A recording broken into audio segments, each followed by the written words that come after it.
La nostra storia di oggi è una storia di Seconda Guerra Mondiale, ma soprattutto di spie. È una storia che coinvolge ufficiali, che coinvolge complotti, che riguarda quel meandro oscuro dietro le battaglie, dietro le strategie, ma che non può essere mai sottovalutato, mai sottaciuto, perché davanti, o meglio ancora alle spalle, della guerra vera e propria, quella combattuta con i fucili, gli esplosivi, i cannoni, con gli aerei nel cielo o le navi sui mari. C'è un altro tipo di guerra, è una guerra segreta, è una guerra nascosta, è una guerra che viene combattuta dietro le scrivanie, ma non solo con le carte topografiche in mano. È una guerra che viene combattuta in silenzio, cercando di accaparrarsi quante più informazioni possibili o di sviare il proprio avversario, di portarlo fuori strada. È una guerra che riguarda uomini, e negli ultimi anni anche donne, che si occupano di quello che viene chiamato intelligence, la raccolta delle informazioni, la disinformazione, il controspionaggio, tutte attività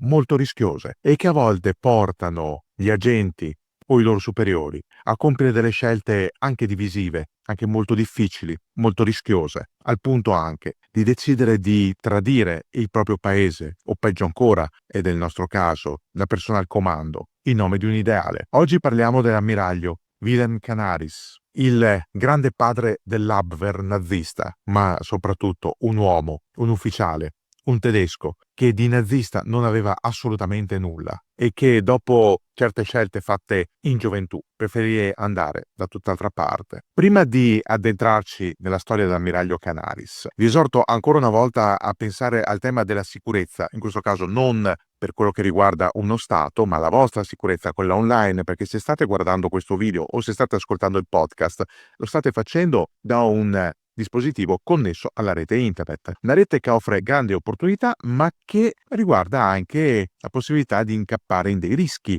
ad esempio la possibilità di finire nel mirino di qualche malintenzionato determinato a entrare nei vostri sistemi per dare un'occhiata ai vostri dati, per impadronirsi di alcuni documenti o semplicemente per crearvi qualche grattacapo. Noi di dentro la storia ci siamo premuniti da tutto questo, scegliendo un partner strategico che è NordVPN, la migliore VPN in circolazione. Questo perché grazie alla sua elevata tecnologia, la Threat Protection Pro, ci permette di navigare da qualunque dispositivo in completa sicurezza ovunque ci troviamo e avendo anche la possibilità di accedere a contenuti che a volte sono bloccati per motivi di geolocalizzazione. Il medesimo servizio è disponibile anche a voi, in qualità di amici dentro la storia.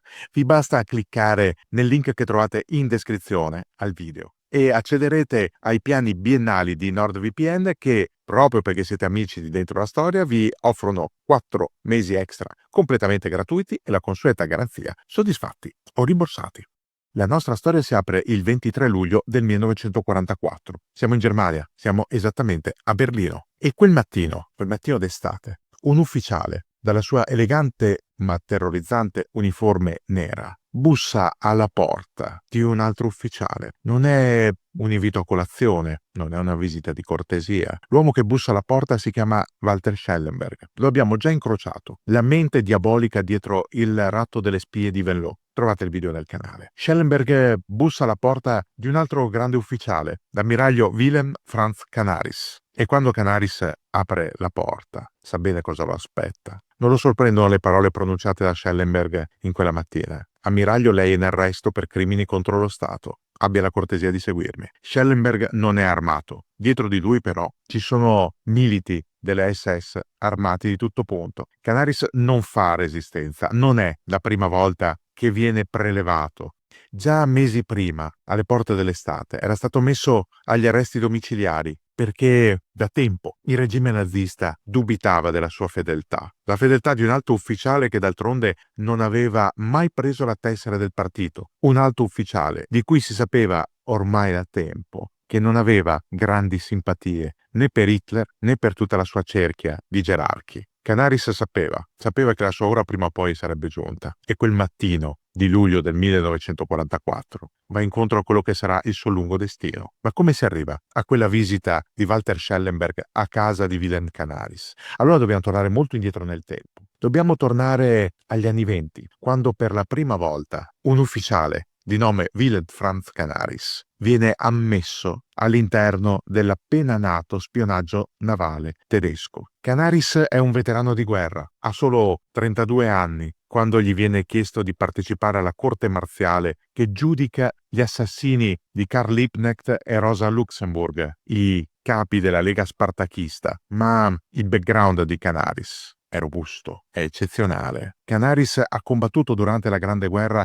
prima a bordo di un incrociatore, aveva partecipato alla squadra dell'Atlantico meridionale e prima ancora alla squadra del Pacifico meridionale dell'ammiraglio Maximilian von Spee. Lo squadrone, inizialmente basato in Asia orientale e poi spostatosi appunto nell'Atlantico meridionale, che era basato su 2 incrociatori corazzati e sull'incrociatore leggero Dresden, su cui era imbarcato il giovane Canaris, aveva indotto gli alleati a spostare forti contingenti navali proprio per dargli la caccia e distruggerlo. Sopravvissuto alla battaglia in cui l'ammiraglio von Spee aveva trovato la morte, Canaris e il Dresden avevano scelto l'autoaffondamento per evitare di cedere la nave agli alleati. Internato in Cile, Canaris era riuscito a fuggire nel 1915 con una rocambolesca fuga che era passata attraverso addirittura la scalata della catena andina fino ad arrivare in Argentina. Questo fa già intuire molto del carattere di Canaris, un uomo energico che amava ripetere come nelle sue vene scorresse sangue italiano e greco. Non ci sono prove precise di queste radici straniere in Canaris. Lui ripeteva che i suoi antenati arrivavano da Como, il cognome iniziale sarebbe stato Canarisi. Altre volte diceva che la sua famiglia fosse imparentata con l'ammiraglio politico greco del XIX secolo Konstantinos Canaris, ma prove di tutto ciò non ce n'erano. Le prove reali erano quelle del suo spirito battagliero. Rientrato in patria, aveva ottenuto il comando di diversi sommergibili, l'U-38, l'UC-27, l'U-47, l'U-34 e l'UB-128, battelli con cui nel 1918, ultimo anno della Grande Guerra, aveva affondato diverse navi inglesi e americane. Canaris era un eroe di guerra, ma già nelle fasi finali della Grande Guerra aveva manifestato interesse nei confronti di quello che sarebbe diventato noto come l'intelligence, la raccolta delle informazioni. Finito il conflitto, si era ritrovato inizialmente coinvolto nei Freikorps, poi a capo di quella corte marziale in cui il suo parere era stato vincolante per assolvere i killer di Liebknecht e Luxemburg, e successivamente era stato spedito a compiere le prime missioni appunto di intelligence, ad esempio in Giappone, a Osaka. È il 1924. La Germania, l'ex Germania imperiale, ora Germania di Weimar, ha delle forze armate ridotte. Il trattato di Versailles è stato particolarmente duro. Tra i vari dettagli, la Germania non può sviluppare nuovi armamenti navali e nuovi sommergibili. Per bypassare questo divieto, il viceammiraglio Adolf Zenker ha provato un approccio con gli inglesi, un approccio che però non porta frutti. Allora tocca a Canaris, mandato assieme a Walter Lohmann in Estremo Oriente a mettere in piedi un piano di cooperazione tra magnati tedeschi della navigazione civile, mercanti spagnoli, industriali, capitalisti di rischio argentini, la marina spagnola e ovviamente i cantieri giapponesi. Tutto per provare a ricostruire l'arma subacquea. L'avventura va male. Canaris schiva ad un soffio lo scandalo, il cosiddetto affare Lohmann,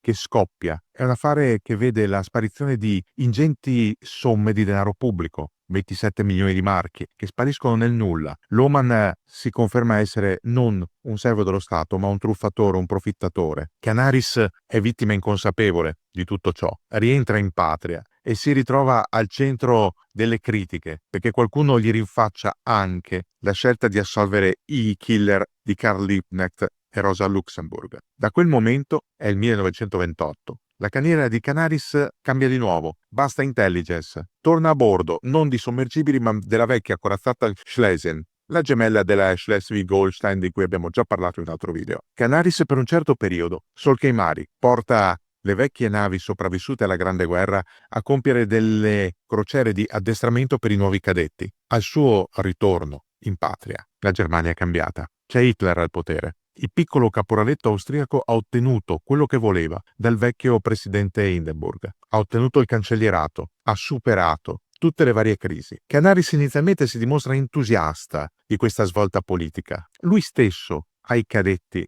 dell'Accademia Navale Tedesca, tiene dei discorsi sulle virtù del nazismo. Discorsi che da un lato gli attirano qualche critica, dall'altro gli attirano le simpatie proprio dell'establishment nazista, che vede in Canaris un simpatizzante, pur non essendo un iscritto. C'è addirittura un rapporto di un alto ufficiale delle SS, Werner Best, che descrive Canaris come un nazionalista incallito, un simpatizzante sincero per la causa nazionalsocialista. Questi rapporti finiscono sul tavolo di Hitler, che alla fine si convince a mettere Canaris ai vertici dell'Abwehr al posto del capitano di vascello Konrad Patzing, che viene costretto alle dimissioni proprio per favorire la carriera di Canaris, promosso per l'occasione a contrammiraglio. Fino a questo momento Canaris vede la sua stella in ascesa, ma qualcosa sta cambiando. Alla metà degli anni 30, dopo la notte dei lunghi coltelli, all'interno della Germania nazista cominciano a svilupparsi le prime gelosie. È un qualcosa che riguarda tutti gli stati totalitari. Per compiacere il dittatore si fa a gara nel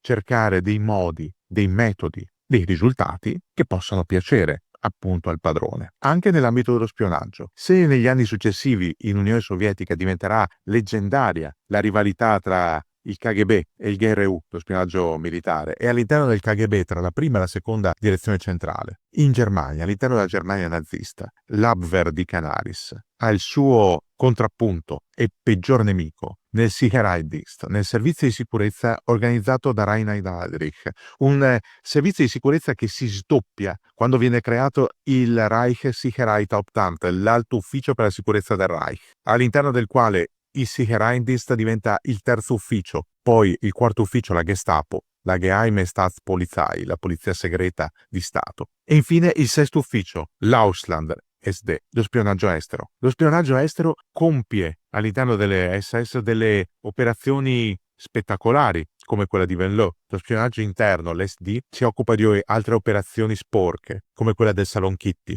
oppure imbastendo prove contro alti ufficiali tedeschi, Werner von Blomberg, Werner von Frisch, grandi ufficiali che sono costretti alle dimissioni, chi perché accusato di aver sposato una prostituta, chi perché accusato di essere un omosessuale. Canaris resta disgustato da tutto ciò, ma tiene duro. All'interno del regime nazista ha comunque degli alleati, ha comunque dei superiori che credono in lui, ma più passa il tempo e più Canaris si accorge di come il regime nazista, che lui stesso aveva dipinto come una benedizione per la Germania, sia in realtà una vera dannazione. Per questo motivo, a partire dal 1938, Canaris compie una scelta di rottura col nazismo. Inizia a raccogliere informazioni, ma non per la Germania, per gli altri stati. Comincia a passare ai francesi, agli spagnoli repubblicani, agli inglesi, informazioni su informazioni su informazioni. Le prime riguardanti l'Anschluss, cioè la decisione di Hitler di annettere l'Austria, di creare il grande Reich tedesco. Le informazioni che lui fornisce ai francesi sono precise, ma con suo grave disappunto. Francia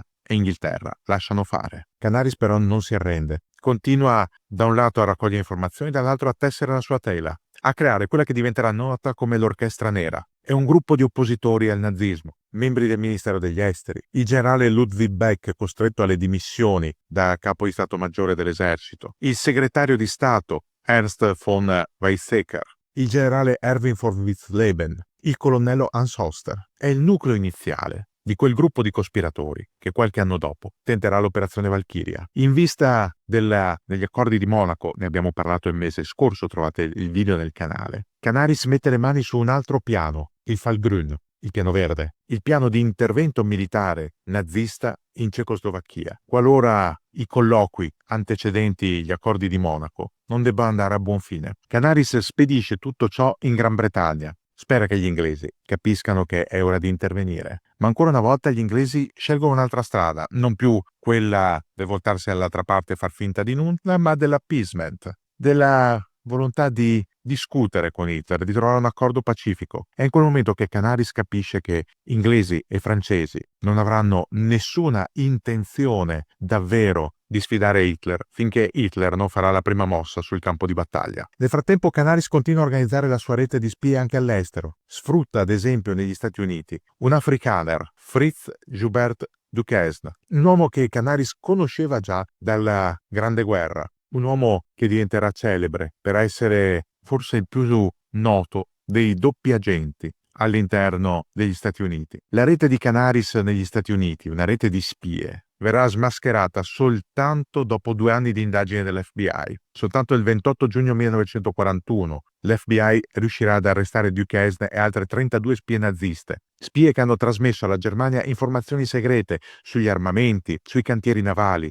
sulle politiche economiche di Roosevelt. Canaris continua a raccogliere informazioni, fa il suo dovere, ma dall'altra parte ha il suo secondo lavoro, quello di cospiratore. Ed è un lavoro molto rischioso, ma la sua scelta di campo è netta, soprattutto quando, a metà del settembre del 1939, si reca in Polonia. L'incendio della sinagoga di Becin, con 200 ebrei polacchi ammassati all'interno dalle SS, lo sconvolge. Quella non è guerra. Non può essere definita guerra. Quello è un massacro. È un massacro che ha un mandante preciso, Hitler, e un esecutore, il suo regime. Canaris, da quel giorno in Polonia, continua a radunare attorno a sé un circolo di fedeli ufficiali e di personalità ostili al regime, disposte a sabotare il regime stesso, dall'interno, fino ad elaborare un piano d'azione per eliminare Hitler una volta per tutte. Ma non è facile. Non è facile perché Canaris si rende conto, anche durante i suoi collegamenti clandestini con l'MI6 britannico, a Zurigo e in Spagna via Gibilterra, di essere sempre più seguito. La rivalità interna tra i servizi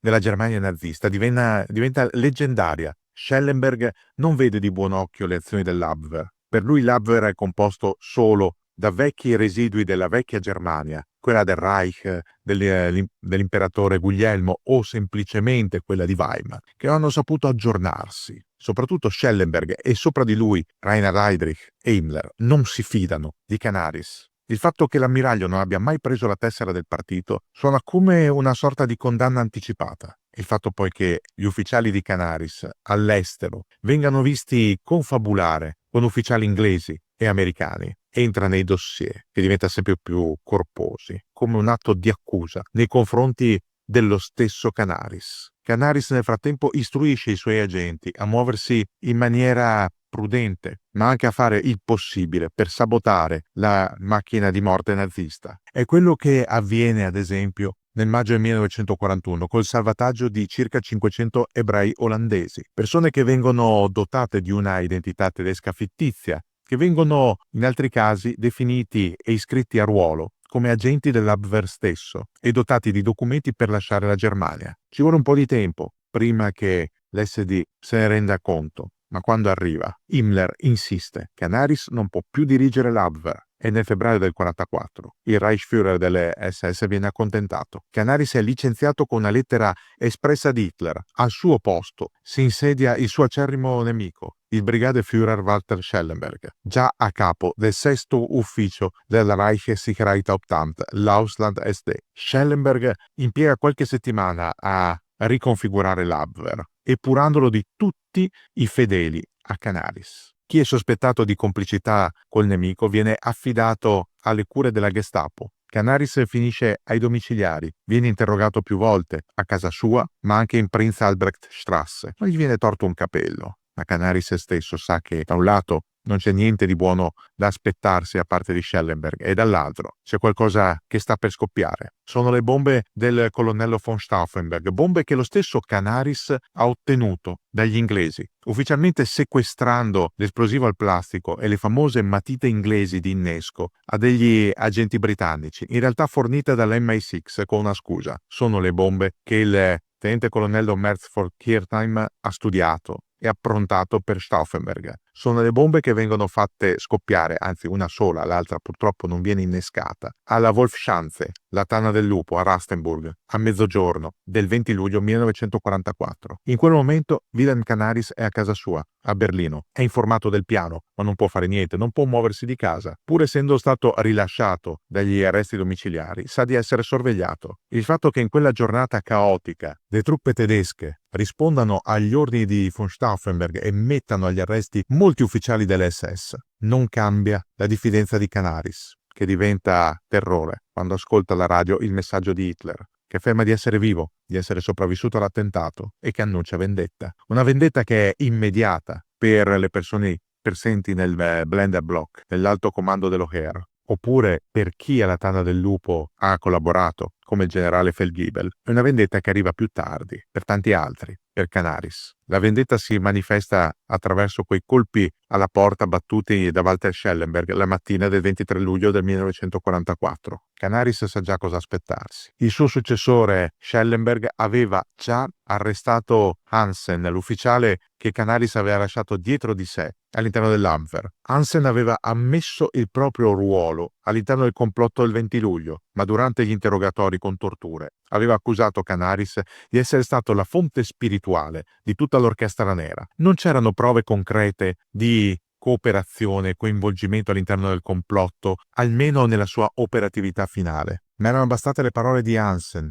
che avevano evidenziato la provenienza dell'esplosivo al plastico e delle matite inglesi per inserire Wilhelm Canaris nella lista dei sospettati di cospirazione. Portato un'altra volta a Prinz Albrechtstrasse e rinchiuso nelle celle al di sotto del comando della Gestapo, Canaris venne torchiato più e più volte, interrogatori duri, con ricorso anche alla tortura, fino alla decisione finale di portarlo al campo di Flossenburg, assieme ad altri cospiratori, con lui ad esempio anche molti altri partecipanti collaterali al golpe fallito del 20 luglio. A Flossenburg Canaris arriva mal ridotto, già processato da un tribunale sommario delle SS con Otto Torbeck e Walter Uppenkoten, rispettivamente come giudice e come pubblico ministero. La condanna è già scritta, morte. Con lui vengono condannati Hans Oster, Karl Sach, Dietrich Bonhoeffer, Ludwig Gehre. L'ultima notte a Flossenburg. Canaris,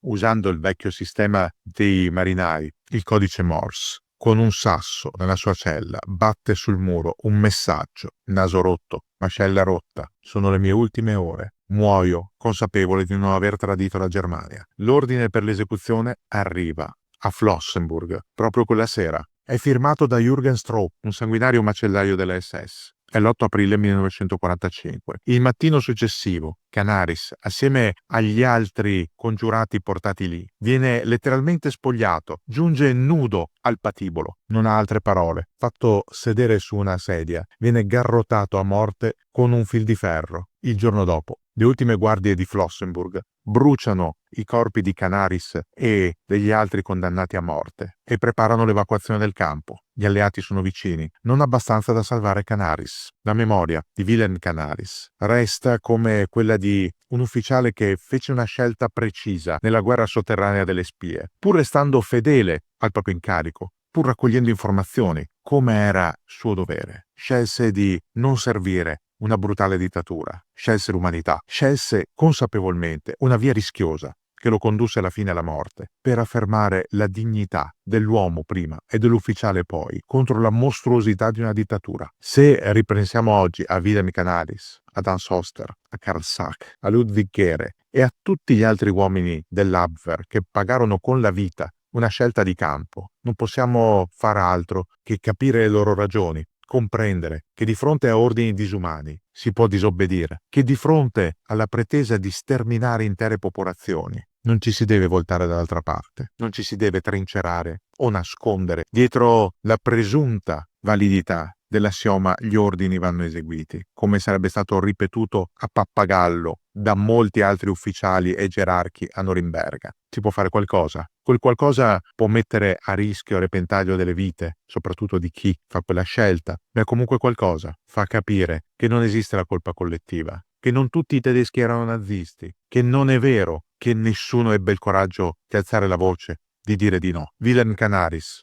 col suo sacrificio e prima ancora col suo operato, ha dimostrato che ci furono degli ufficiali che, pur non sporcandosi direttamente le mani a Rastenburg in quella mattina, fecero il possibile per un cambiamento in Germania. Non ci riuscirono, ma tanto è bastato a far capire agli alleati che la Germania non richiedeva una punizione draconiana come nel 1918-19, richiedeva di essere riformata, rieducata, riportata nel consesso delle democrazie, proprio grazie a quel sacrificio. Come è scritto nella Bibbia, il Signore degli eserciti promise che avrebbe risparmiato Sodoma e Gomorra se avesse trovato un uomo retto. Wilhelm Canaris era uno degli uomini retti di una Germania mostruosa e con la sua morte, e prima ancora col suo operato, ha dato quel segnale, un segnale che ci deve far riflettere ancora oggi.